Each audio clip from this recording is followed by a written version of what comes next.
마태복음 13장 말씀, 오늘 9절로부터 17절까지 말씀인데요, 우리 한번 다 같이 한 목소리로 봉독해 올리겠습니다. 9절로부터 17절 다 같이 한 목소리로 봉독하겠습니다. 시작. 귀 있는 자는 들으라 하시니라.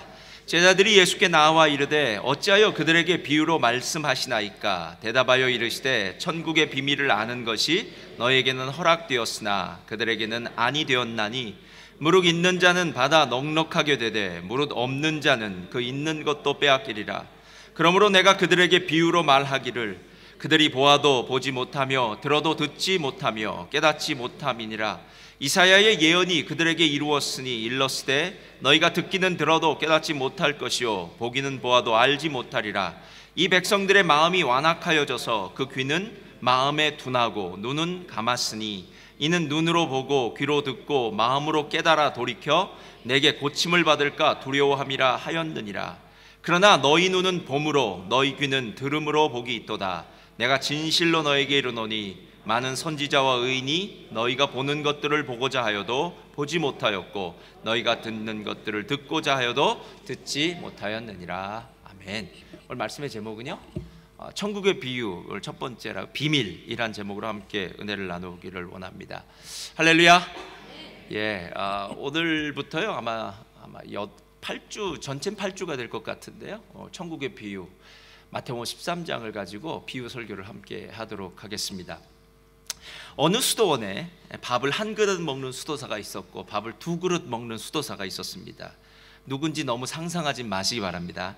수도사의 가장 큰 덕목은 절제였기에 두 그릇 먹는 수도사는 한 그릇 먹는 수도사를 비롯한 동료 그 한 그릇 먹는 수도사는 이 두 그릇 먹는 수도사를 이제 험담했겠죠. 다른 친구들도 아마 다른 수도사들도 그랬을 겁니다. 왜 우리는 다 한 그릇 먹는데 저 수도사는 왜 두 그릇을 먹느냐, 왜 절제하지 못하냐, 그렇게 아마 비난하고 험담을 했던 것 같습니다. 이제 시간이 흘러서 그 두 그릇을 먹던 수도사도 천국에 가고 한 그릇을 먹던 수도사도 그를 뒤따라서 천국에 가게 되었습니다. 이 한 그릇을 먹던 수도사가 천국에 갔더니 먼저 도착한 두 그릇을 먹는 수도사가 하나님한테 큰 대접을 받고 아마 좋은 곳에 있고 그런 거예요. 그런데 반대로 자기 모습을 보니까 자기는 하나님이 잘 안 해주시는 것 같은 거예요. 그래서 하나님 앞에 이렇게 따져 물었습니다. 하나님, 저 수도사는 세상에 있을 때 절제하지 못하고 밥을 늘 두 그릇이나 먹었는데 어떻게 한 그릇을 먹는 저보다 저 두 그릇 먹는 수도사에게 더 큰 상급을 주십니까? 이럴 수는 없습니다. 이렇게 얘기를 했습니다. 그랬더니 하나님이 이렇게 대답했다고 합니다. 얘야, 저 수도사는 본래 밥 세 그릇이 정량이었단다. 그런데 두 그릇만 먹느라고 무척이나 참고 절제했지만 너는 정량이 한 그릇이니까 한 그릇 다 먹지 않았느냐. 이렇게 얘기해 주면서 두 그릇 먹은 수도사를 이렇게 많은 상급을 줬다 하는 이런 얘기가 있어요. 여러분, 우리가 많은 순간 어떤 사람의 뒷이야기, 배경, 그리고 어떤 설명을 잘 듣지 못하면 어떤 이야기에 대해서 오해할 때가 참 많습니다. 제가 성도님들을 보니까 그렇더라고요. 왜 우리들에게 이렇게 오해가 많을까?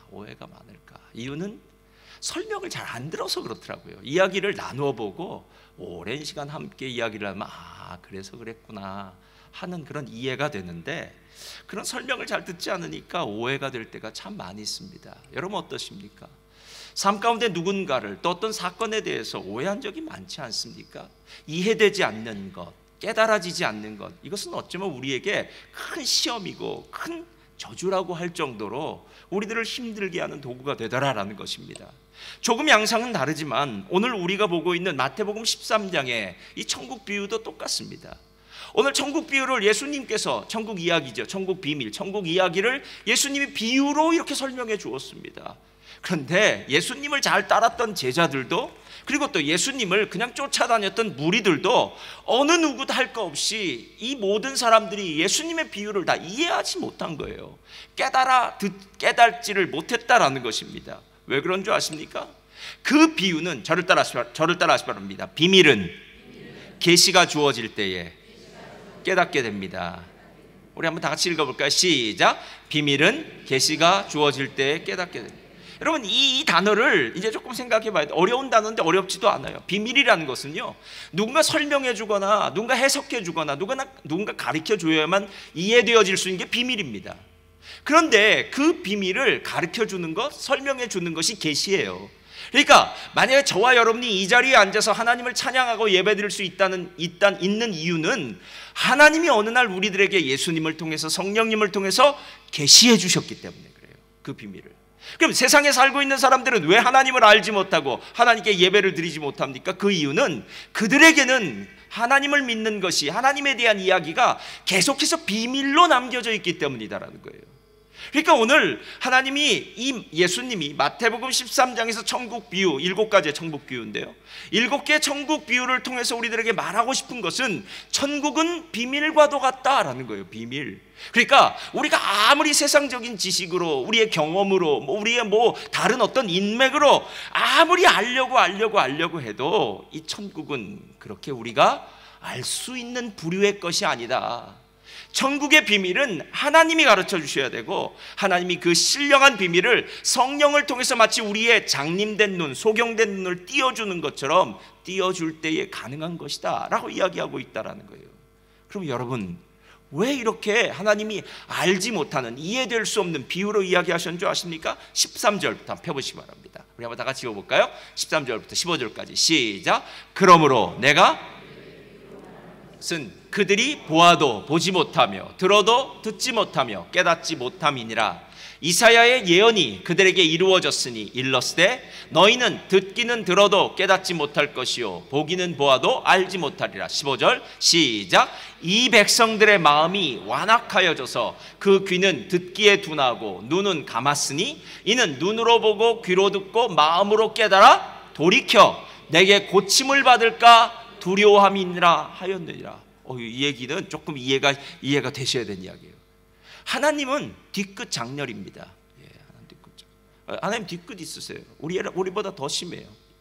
하나님이 이스라엘 백성들을 애굽에서 건져내 주셨습니다. 시내산에서 계약을 맺었습니다. 내가 이제부터 너희의 하나님이 되겠다. 이제 너희는 나의 백성이야. 내가 너희들 먹을 것, 입을 것, 살 것 다 책임져 줄게. 너희들은 큰 민족이 될 거야. 너희들은 가나안 땅을 얻게 될 거야. 너희들은 복의 근원이 될 거야. 하나님 놀라운 축복을 약속하세요. 대신 율법을 잘 지켜야 돼. 너와 나의 관계 속에서 하나님의 율법을 잘 지키자. 혹시 너희들이 율법을 못 지킬 때는 제사를 드리면 된다. 그러니까 하나님은 모든 걸 다 해줬어요. 그리고 끊임없이 그들에게 약속을 지키셔서 가나안 땅을 그들에게 허락하시고, 다윗 왕조를 허락하시고, 하나님의 선지자들을 보내시고, 또 성전을 만들어 주셔서 그들로 하여금 최적의 상황을 만들어 주시고 신앙생활 잘하게 만들어 주셨어요. 근데 문제는 그들이 마음이 계속해서 완악하여지고요, 하나님을 믿는 것보다 바알과 아세라신 세상의 신들, 우상을 쫓아가는 것이 마음에 자꾸 유혹을 받아서요, 하나님을 배신하고 세상을 쫓아가는 사람들이 되었더라라는 거예요. 하나님은 계속 선지자를 보내주십니다. 제발 돌아와라. 제발 회개해라. 우리의 관계를 회복하자. 내가 너희들에게 잘못한 것이 무엇이냐? 너희들이 내 안에 있기만 하다면 내가 너희에게 복을 준다고 약속하였는데 왜 그렇게 너희들은 한눈을 파면서 세상 가운데 나가느냐? 그토록 선지자들을 보내서 말하는데도요, 말을 듣지 않아요. 하나님이 하도 열이 받으셔서 오늘 이사야서의 예언을 이렇게 하는 겁니다. 내가 너희에게 내 임무가 있으니까 말은 전하겠다. 그러나 너희들이 알아들을 수 없는 말로 전하겠다. 이 말이 무슨 말이냐면요, 알아들어야 회개를 하든지 은혜를 받든지 할 텐데 아예 외국어로 들려주겠다라는 거예요. 외국어로요. 아예 모르는 얘기 하겠다라는 거예요. 마치 우리 중학생들이죠. 할렐루야, 우리 중학생들 여기서 설교를 아주 잘 듣고 있네요. 예. 얼굴만 봐도 행복해지네요. 우리 중학생 애들한테요, 마치 대학원 강의를 들려주듯이 자기와 상관없는 어떤 전문적인 영역의 문제를 이야기해 주듯이 듣기는 듣는데 분명히 한국말을 하고 있는 것 같은데 그 말이 무슨 뜻인지 모르게 만들겠다라는 거예요. 그러니까 하나님은 그들을 향해서 말씀은 전해주시는 일, 그러니까 하나님의 책임은 다 하시고요, 그리고 반대로 그들은 말씀을 이해하지 못하기 때문에 결국 심판받는 일, 내가 너희를 심판하겠다라는 얘기가 바로 이 부분에 나와 있다라는 겁니다. 저는 언어가 정말 중요하다고 생각해요. 또 이해도가 정말 중요하다고 생각해요. 우리 교회도 한글 학교가 생겨서 운영하고 있습니다. 여러분, 한글 학교가 중요한 이유는요, 언어는 단순히 우리의 소통 도구만 되는 것이 아닙니다. 언어는 관계의 기초고요, 언어는 문화고요, 언어는 어쩌면 전부예요. 실은 지금 이 시대는 한 가지 언어만을 공부해서 한 가지 언어만을 잘해서 성공하는 시대가 아니지 않습니까? 게다가 우리가 한국 사람이라면요, 어렸을 때부터 한국말도 배울 수 있고 영어도 배울 수 있고 정말 2가지 언어, 3가지 언어, 뭐 이렇게 정말 좋은 환경 속에서 여러 가지 언어를 배울 수 있는 그런 환경은요, 정말 100% 하나님께서 허락해 주시지 않았습니까? 언어가 정말 중요해요. 그런데 한국어도 중요하더라는 거예요. 왜? 제가 보니까 한국어를 잘하는 우리 학생들, 뭐 초등학생보다는 영어를 잘하는 친구들이 훨씬 많아요. 나중에 교회를 떠나는, 그러니까 한인교회에 있다가 한인교회에서 적응을 잘못하고 떠나는 대부분의 친구들은 보면 언어 문제가 걸려서 한국교회를 떠난다고 얘기해요. 그나마 우리 교회는 정말 감사한 게 우리 중학생 우리 친구들이 금요 기도회도, 여러분도 잘 안 나오시는 금요 기도에 나와서 그 설교를 듣고 기도하고 가는 걸 보면서 제가 정말 존경스럽다는 생각을 할 정도로 감사하고 또 신앙생활을 잘합니다. 아까도 우리 안수환 집사님 그 얘기 하셨지만요, 제가 많은 사람들을 보았을 때 한국교회에서 외국교회로 가는 경우와 외국교회에서 한국교회로 오는 경우를 제가 한번 봤어요. 그러니까 거의 비슷해요. 한국 교회에 있다가 외국 교회를 가는 경우는 이래서 가더라고요. 보니까 대부분 정말 말씀에 은혜 받기 위해서 가는 게 아니라 이제 좀 사람들한테 덜 치였으면 좋겠다. 내가 한국 사람들과 함께 있다 보니까 우리 한국 사람들은 정말 우리 집 숟가락, 네 집 숟가락이 몇 개인지도 알아야 되고 뭐 서로 이렇게 관여하는 게 많으니까 우리는 우리라는 공동체성을 중요시 여기니까 개개인의 어떤 그 프라이버시나 이런 것들을 그렇게 뭐 인정해주지 않으니까 야, 이젠 좀 조용히 신앙생활, 평안한 신앙생활 했으면 좋겠다 할 때 외국교회 가더라고요. 아니면 뭐 젊은 친구들이라면은요, 이젠 좀 내가 좀 마음에 와 닿는 언어로 설교를 듣고 싶다 할 때도 가더라고요. 근데 이상해요. 나이가 드신 분들 중에 외국교회에서 한국교회로 오는 분들은 되게 똑같이 이렇게 얘기해요.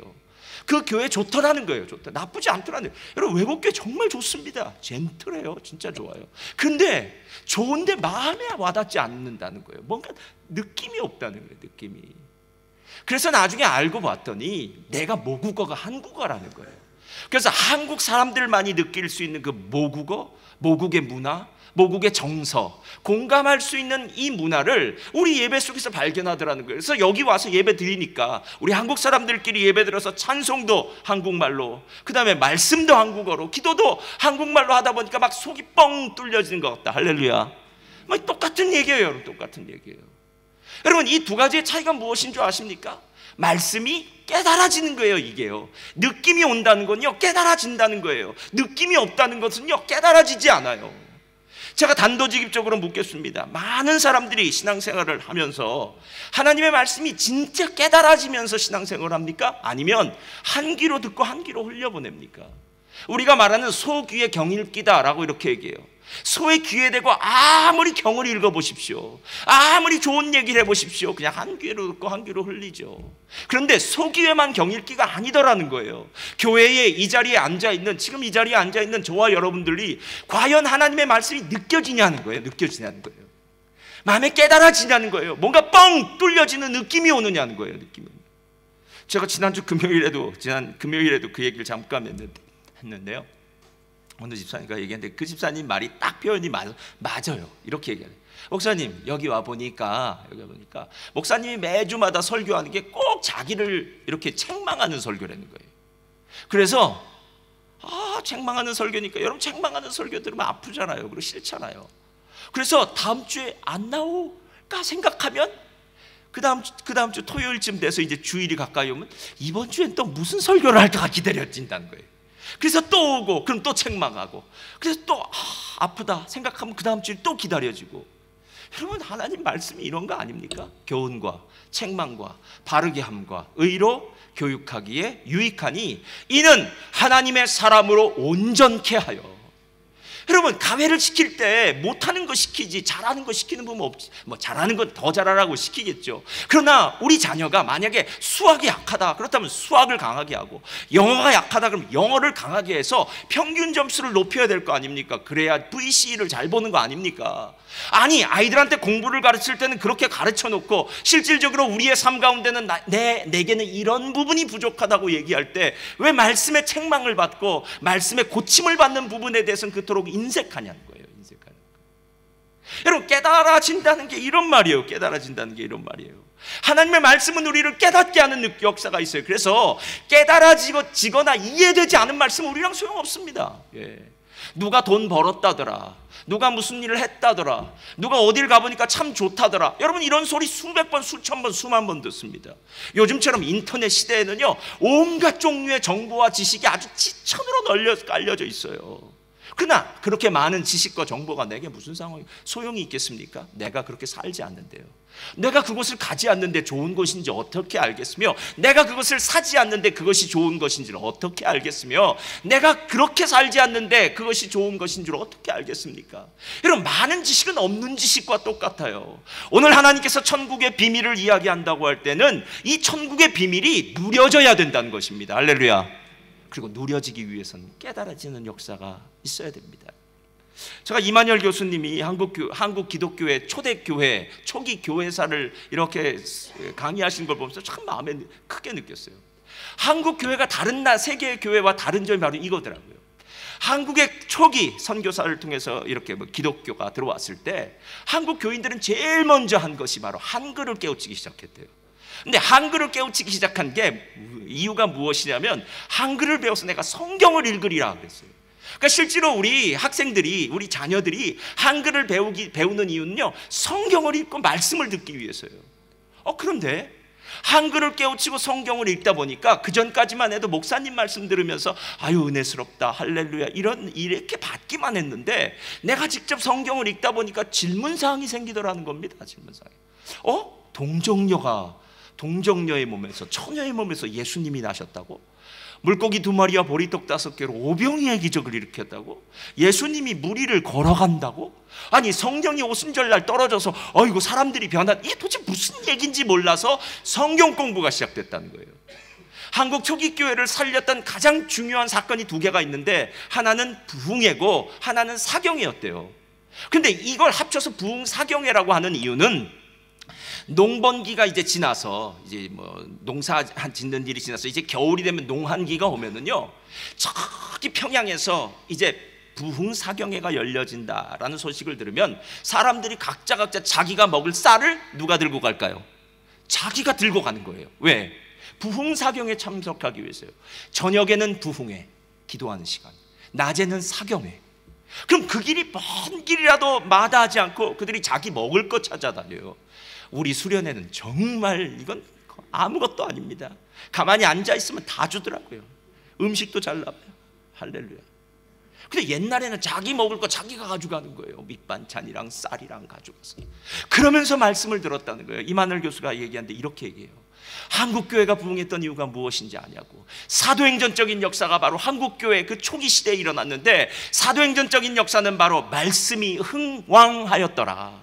그러니까 기적이 아니라는 거예요. 여러분, 우리가 착각하는 것은 한국교회에 큰 기적이 일어나서 부흥한 게 아니라, 사람들이 한글을 배우고 성경을 읽기 시작하고 성경에 질문이 생기면 그 성경 말씀 통해서 질문하고 사경회를 통해서 말씀이 흥왕하면서 부흥하기 시작했더라는 거예요. 여러분, 이렇게 말씀이 중요해요. 그래서 사경회를 통해서 그들이 말씀을 깨닫고 난 다음에 기도하면서 마음속에 회개하기 시작하고 하나님의 은혜가 느껴지기 시작했다는 거예요. 여러분, 진짜 말씀이 중요합니다. 진짜 말씀이 중요해요. 제가 매일 성경, 아직도 사라고 해도 안 사는 분은 영원 프로 불변한 분들이 많아요. 상관없습니다. 어차피 여러분의 인생은 여러분이 가는 겁니다. 제 인생은 제가 가는 거고요. 근데 제가 여러분에게 부탁드리고 싶은 건요, 아무리 좋은 것을 가르쳐줘도 내가 싫다고 얘기하면 그만이에요. 여러분, 하나님의 말씀이 깨달아지기 전에는, 하나님의 말씀이 내 안에 성육화되기 전까지는, 내 안에 누려지기 전까지는 신앙은 못 누려요. 여러분, 못 누려요. 여러분, 그런데 무리와 제자는 좀 틀려요. 오늘 마태복음에는 그렇게 얘기하지 않은데 이 병행 구절인 마가복음 4장에는 이렇게 얘기해요. 마가복음 펴주세요. 다 같이 읽겠습니다. 시작. 예수께서 홀로 계실 때에 12제자와 더불어 그 비유들에 대하여 물으니, 이렇게 얘기해요. 그러니까 진짜 관심 있는 사람이 있다는 거예요. 관심이요. 무슨 관심이냐면 하나님 나라에 대한 비밀, 천국에 대한 이 비밀. 예수님 분명히 무슨 뜻이 있어서 말씀해 주셨을 텐데 그 뜻이 무슨 뜻입니까 하고 관심을 갖고 예수에게 물어보는 사람들이 있어요. 그럼 그 비밀이 뭔지 아십니까? 그 비밀 제가 한 문장으로 요약해서 말씀드리겠습니다. 자, 펴주세요. 다 같이 읽겠습니다. 시작. 예수님을 통해서 들어가는, 이거예요. 예수님을 통해 들어가는 하나님이 통치하시는 나라예요. 그럼 먼저 물어볼게요. 하나님이 통치하시는 나라가 왜 그렇게 중요합니까? 여러분, 실은 하나님이 통치하시는 나라는 어떤 나라의 반대냐면 사탄이 통치하는 나라의 반대예요. 그럼 사탄이 통치하는 나라의 특징을 가르쳐 드릴게요. 사탄이 통치하는 나라는요, 죽음과 사망, 저주, 사망의 그늘이 지배하는 곳이에요. 그래서 이곳은 아무리 열심히 살아도 죽어요. 못 살아도 죽어요. 어차피 죽어요. 결국 다 죽어요. 그러니까 죽음 앞에서 인간은 두려워하고 죽음이 우리의 인생 가운데 많이 쌓아놓은 것을 다 허무하게 만들어버려요. 그래서 이 사단의 왕국에 사는 사람들의 특징은 뭐냐면요, 열심히 살지만 왜 열심히 사는지를 몰라요, 여러분. 그리고 열심히 살면 무언가 주어질 거라고 생각을 해요. 그러나 그건 착각이에요. 열심히 살아서 주어지는 것은 결국 마지막 사망이에요. 사망. 그래서 허무한 거예요. 우리가 가끔 이런 얘기 하잖아요. 내가 너한테 얼마나 잘해줬는데, 뭐 자녀들에게 할 때도 있고요, 친구한테 할 때도 있고요, 뭐 누구한테 할 때, 내가 당신한테 얼마나 잘해줬는데 당신이 나한테 이렇게 배신할 수 있어? 라고 얘기해요. 여러분, 그때 느껴지는 그 배신감이 어떤 마음입니까? 내가 정말로 평생을 갖다 부었는데 어떻게 나에게 되돌아오는 열매는 이 배신이 돌아올 수 있냐는 거예요. 그런데 그건 어디에 써야 될 말이냐면요, 사망의 나라, 사단이 통치하는 나라에 쓰이는 말이에요. 사단의 나라에서는 아무리 열심히 일해도 마지막엔 죽음이에요. 그래서 이 땅에 사는 것은 허무해요. 시간이 지나면 지날수록 내 인생 왜 이렇게 살았지? 참 헛되게 살았네. 허무하다. 정말로 내 인생 길게 산 것 같은데 길지 않았구나. 헛되다라는 생각밖에 없어요. 게다가 사단이 우리에게 주는 그 달콤한 것들이 가끔은 있어요. 그걸 육신의 정욕, 안목의 정욕, 이생의 자랑이에요. 세상이 우리들에게 주는 어떤 돈의 유혹도 될 수 있죠. 쾌락의 유혹도 될 수 있죠. 내가 원하는 자리에 올라가면 잠깐 기쁠 수 있겠죠. 내가 원하는 것들을 구입했을 때 잠깐 기쁠 수 있겠죠. 그러나 여러분, 그건 다 쥐약이에요. 쥐약은 어디다가 넣습니까? 먹는 음식에다 넣겠죠. 그냥 먹는 음식이요? 아니면 맛있게 먹는 음식이요? 맛있게 먹는 음식이야죠. 어느 쥐가 그랬답니다. 평소에 쓰레기통만 뒤지다가 내 인생은 정말 나쁘다, 에이 하면서 막 열받고 있었는데, 아니, 어느 접시 위에 자기가 좋아하는 치즈가 있더랍니다. 그 치즈 뒤에 뭐가 감춰 있을까요? 쥐약.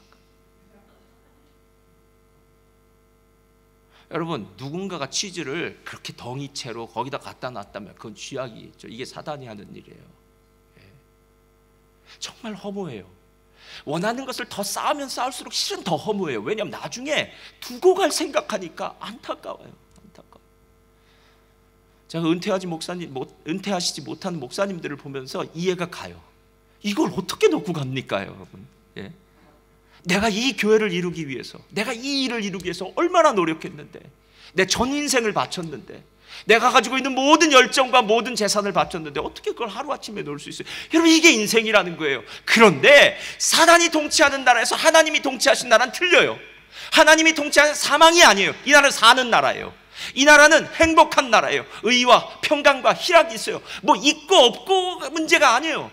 이번 수련회를 갔을 때 제가 가장 기뻤던 게 뭐냐면요, 우리 집사님들 참 단순하다. 그냥 풀어만 놓으면 되는구나. 밥 주고. 여러분, 이 얘기를 잘 머리에 두세요. 풀어만 놓으면 자기네들끼리 좋다고 사진 찍으면서 온갖 종류의 코미디를 하는데 이럴 수 있을까 할 정도로, 그러면서 힐링이 됐다는 거예요. 그래서 이상하다. 저분들한테 한 것도 별로 없는데 힐링이 됐다니. 아직 풀어만 넣으면 돼요. 밥 주고. 밥은 꼭 줘야 돼요. 이게 하나님 나라예요, 여러분.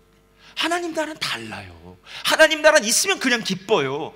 많이 있고 적게 있고 잘 배우고 못 배우고 이게 아니에요. 잘나고 못난 것이 아니라 그 나라는 그냥 가보면 기뻐요. 의가 있고 화평이 있고 희락 있는 곳인 줄 믿습니다. 이게 하나님 나라예요. 하나님 나라 있다라는 거예요. 하나님 통치하신 나라. 그러면 또 한 가지를 물어봐야 돼요. 그럼 그 나라 어떻게 가죠? 라고 물어볼 때 나오는 게 예수를 통해서.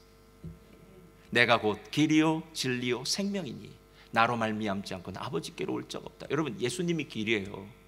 예수님 때문에 가는 겁니다. 예수님이 십자가에서 나를 대신해서 대속죄물이 되셨기에, 내가 죽어야 될 그 자리에 예수님이 대신 죽었기에 우리는 마치 예수님만 들이대면 되는 거예요. 너 어떻게 이 천국에 올 수 있게 되었어? 예수님 때문에요. 예수님 은혜 때문에요. 난 예수님이 나를 위해서 행하신 일을 믿습니다. 할렐루야. 이게 여러분 예수님 때문에 가는 길이에요. 그럼 예수님 때문에 어떻게 그 길에 들어갈 수 있는 줄 아십니까? 저를 따라하시기 바랍니다. 예수님을 믿음으로 하나님의 나라에 들어갈 수 있습니다. 여러분, 이 믿음이라는 말은 여러 가지로 바뀌어요. 영생을 얻었다, 하늘나라에 간다, 마음에 예수 그리스도를 영접했다, 그리고 마음에 회개하고 주님을 받아들였다, 마음의 문을 열고 주님을 모셔드렸다라는 거예요. 그러니까 주님과의 교제가 시작되면 되는 거예요. 그러니까 여러분의 인생 가운데는요, 다른 어떤 것을 알 필요 있는 게 아니라 예수님이 나의 죄를 위해 십자가에 죽으시고 그분을 통해서 내가 이제 하나님의 나라를 누리게 되었다. 할렐루야. 그래서 가끔 예수님이 우리와 함께 계시다 보니까요, 아직 우리의 옛 습관, 옛 성품이 나타올 때마다 하나님께서 깎으시는 거예요. 왜? 야, 너 그 모습으로 어떻게 천국 백성이 되겠니? 야, 천국은 정말로 천사들이 있고 아름다운 곳인데 네 옛 성품, 옛 성질 가지고 천국에 가서 천국처럼 살 수 있겠냐? 그 모습 우리 깎아내자. 성령의 9가지 열매를 맺게 하신 것이 하나님의 뜻인 줄 믿습니다. 제가 수련회도 하지만 또 이번에 셀 리더, 셀 편성하는 일이 남았어요. 제가 셀 리더와 셀 편성하는 일, 셀 편성을 하면은 어떤 집사님이 저에게 걱정이 되어서, 목사님, 아유, 셀 편성하는데 정말 힘드시죠? 이렇게 얘기해요. 예, 힘듭니다. 내가 왜 이 짓을 하고 있어야 되는지 고민스럽을 정도로 힘들어요. 그것도 매년 해야 돼요. 정말 힘들어요, 여러분. 진짜 힘들어요. 그래서 제가 매일 기도를 합니다. 그래서 기도를 하다가 하도 힘들어서, 왜? 언제 똑같아요, 여러분. 교회건 어디건 다 똑같아요. 사람은 많은데 사람은 없어요. 그렇죠? 사람은 많은데 사람이 없어요. 받고 싶은 사람은 많은데 주고 싶은 사람은 적어요. 케어를 받고 싶은 사람은 왜 그리 많은지 몰라요. 그런데 정작 책임을 지는 사람 많지 않아요. 여러분을 향해서 한 얘기가 아니라 교회라는 곳이 그렇다고요. 이런 일들은 언제나 똑같아요, 여러분. 그래서 제가 하나님 앞에 기도를 했어요. 그랬더니 하나님이 저에게 고린도전서 1장 말씀을 주시더라고요. 자, 펴주세요. 고린도서 1장 다 같이 읽겠습니다. 시작. 그리스도께서 나를 보내심은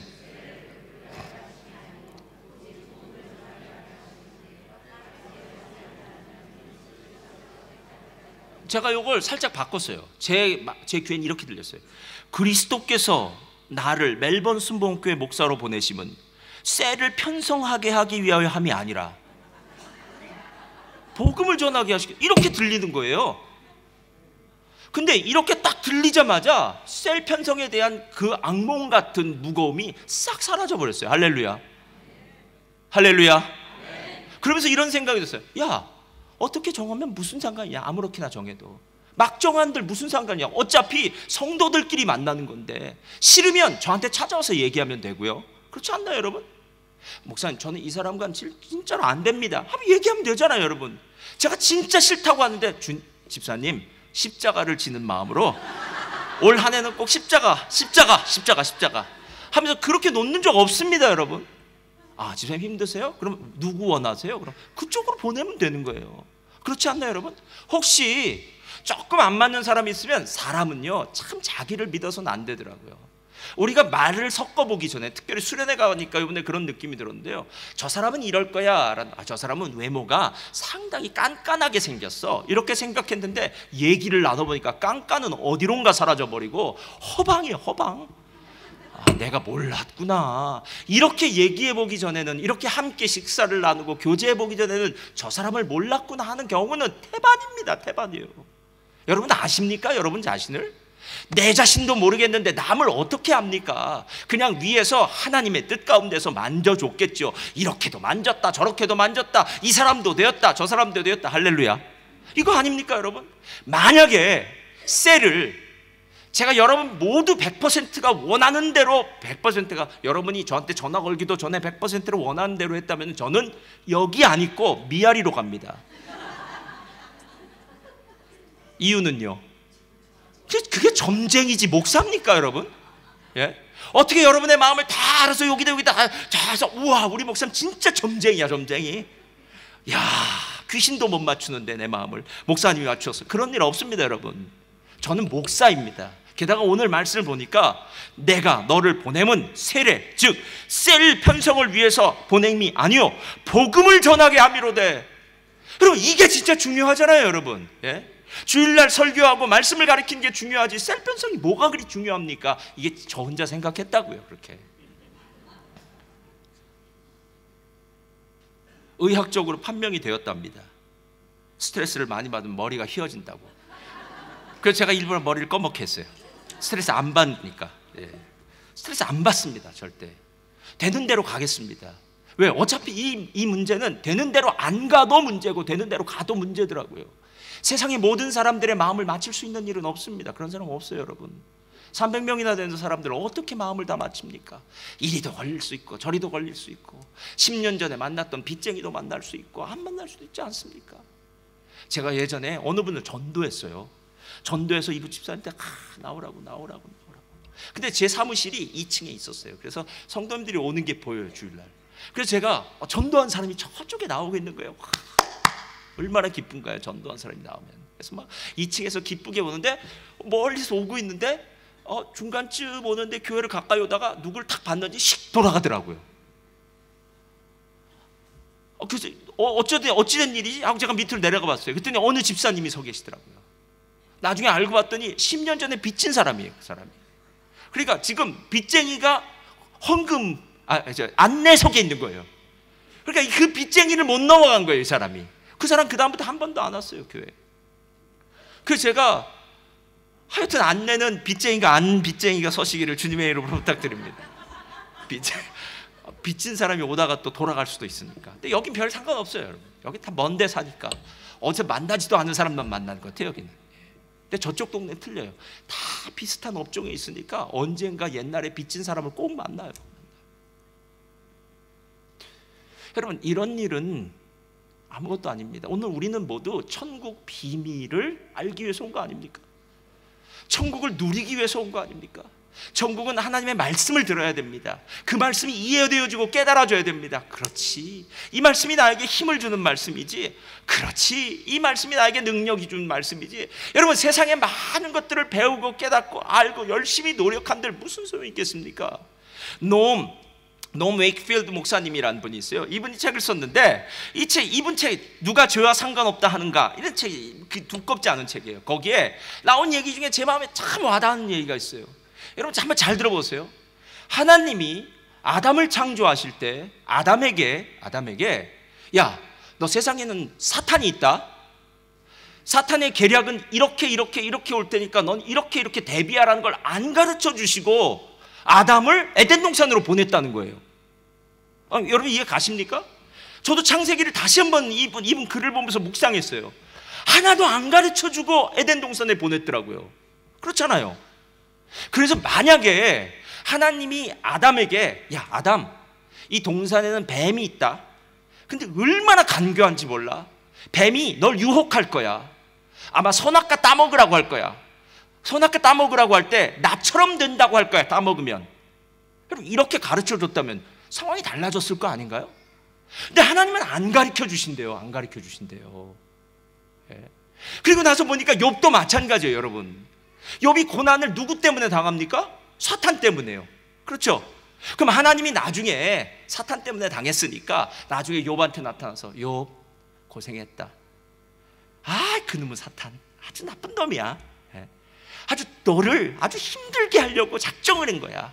내가 그렇지만 네 생명은 내가 지켰고 거기까지 내가 하라고 그랬어. 이런 식으로 얘기하나요 하나님이? 여러분 하나님 우리가 진짜 몰라요. 하나님은 우리에게 사탄과 대적할 수 있는 방법을 안 가르쳐 주셨어요. 그럼 어떻게 대적할 수 있냐? 방법은 한 가지예요. 너는 누구와 함께 있어라? 나와 함께 있으라는 거예요. 나를 생각해라. 나와 함께 있어라. 마치 빛이 있는 곳에 어둠이 없듯이 하나님을 생각하는 곳에, 말씀이 있는 곳에, 말씀이 깨달아지는 곳에, 예수 그리스도가 있는 곳에 사단은 함께 있을 수가 없어요. 제가 이 구절을 보면서 이런 생각이 들었습니다. 그렇구나. 우리가 천국 비밀에 대해서 너무 모르는구나. 우리 자녀들 공부시키는 열심 정도 가지고, 열심 가지고 성경 공부했다면 여러분 다 지금 천국을 누릴 겁니다. 여러분이 일하는 그 열심으로 성경을 공부했다면, 성경을 매일 아침마다 묵상을 했다면, 말씀 공부를 했다면요, 여러분 인생이 지금 완전히 달라졌을 거예요. 우리 자녀들에게 세상적인 공부에 대해서는 너무나도 많이 얘기하잖아요. 여러분 자신은 또 세상을 살아가는 방법에 대해서 너무 알려고 하잖아요. 근데 그 많은 것들을 안들 무슨 소용이 있겠냐는 거예요. 결국 공허한 죽음이 기다리고 있는데요, 하나님의 말씀이야. 그래서 오늘 이 비밀에 대해서 얘기하는 마지막 구절에 16절 17절이 이렇게 시작하는 거예요. 다 같이 읽겠습니다. 시작. 그러나 너희 눈은 봄으로 너희 귀는 들음으로 복이 있도다. 내가 진실로 너에게 이르노니 많은 선지자와 의인이 너희가 보는 것들을 보고자 하여도 보지 못하였고 너희가 듣는 것들을 듣고자 하여도 듣지 못하였느냐. 이게 누구 얘기예요? 예수님 얘기 아니에요. 예수님에 대해서 들을 수 있는 곳, 예수님의 복음을 들을 수 있는 이 자리, 예수님을 만날 수 있는 이 자리에 있다는 것만 해도 우린 너무나도 감사하고 감격하다는 거예요. 이런데 주일날 예배를 어찌 안 드리겠습니까, 여러분? 예. 천국의 비밀이 모든 사람들에게 다 주어진 거라고 생각하진 않습니다. 아니, 주어져 있기는 하겠죠. 그러나 깨달은 자와 깨닫지 못한 자의 차이는 천지 차이라는 거예요. 하늘과 땅 차이예요. 깨달은 자는 천국을 가지만 듣기는 들어도 하나도 깨닫지 못하고 자기 마음대로 자기 방식대로 살아간다면 거긴 천국은 없습니다, 여러분. 하나님의 나라는 말씀을 듣는 것뿐만 아니라 말씀을 지키고 준행하는 것입니다. 그래서 매일매일 하나님의 말씀 앞에 서야 되는 것이고요, 말씀 앞에 서는 건 다른 어떤 것들보다 가장 중요한 일인 이유는 그래야만 천국이 누려지는 아름다운 역사가 있기 때문입니다. 멜번 순복음교회 성도님들, 2020년 우리 갑절에 복 달라고 하나님께 얘기하잖아요. 여러분, 만약에 여러분이 2배를 일해서 갑절로 여러분의 웨이지를 받는다면 그게 진짜 갑절의 복입니까? 아니죠. 예. 어느 날은 참 신기한 일이 있어요. 분명히 받는 돈은 똑같았어요. 그런데 쓸 때 보니까 너무 잘 써지는 거예요. 그리고 어제 그저께도 얘기했지만 콜스에 가면은 내가 원하는 건 언제나 뭐라고요? 세일이야. 그래서 이번엔 우러스로 갔더니 또 세일이야. 하여튼 어떻게 내가 가는 곳마다 내가 원하는 게 세일일까? 그래서 똑같은 돈을 가지고도요, 반값짜리로 다 사는 거예요. 여러분, 그런 일 있으신가요? 없으신가요? 어느 날은요, 어떻게 내가 살라는 것만 안 세일이에요? 여러분, 이런 인생 사는 거예요, 우리가요. 하나님의 은혜라는 건요, 우리의 발걸음이 복되어서 주님과 함께 가는 곳마다 감사가 넘치고, 할렐루야, 기쁨이 넘치고 행복이 넘치는 삶, 이것이 바로 하나님의 말씀을 깨닫고 그 말씀 안에 사는 사람들입니다. 우리 아까 얘기했던 그 천국의 비밀, 예수님을 통해서 들어가는 하나님의 통치, 하나님 통치하는 나라, 저와 여러분의 삶 가운데 이 하나님이 통치하는 나라의 놀라운 축복을 누리시기를 예수님의 이름으로 축원드립니다.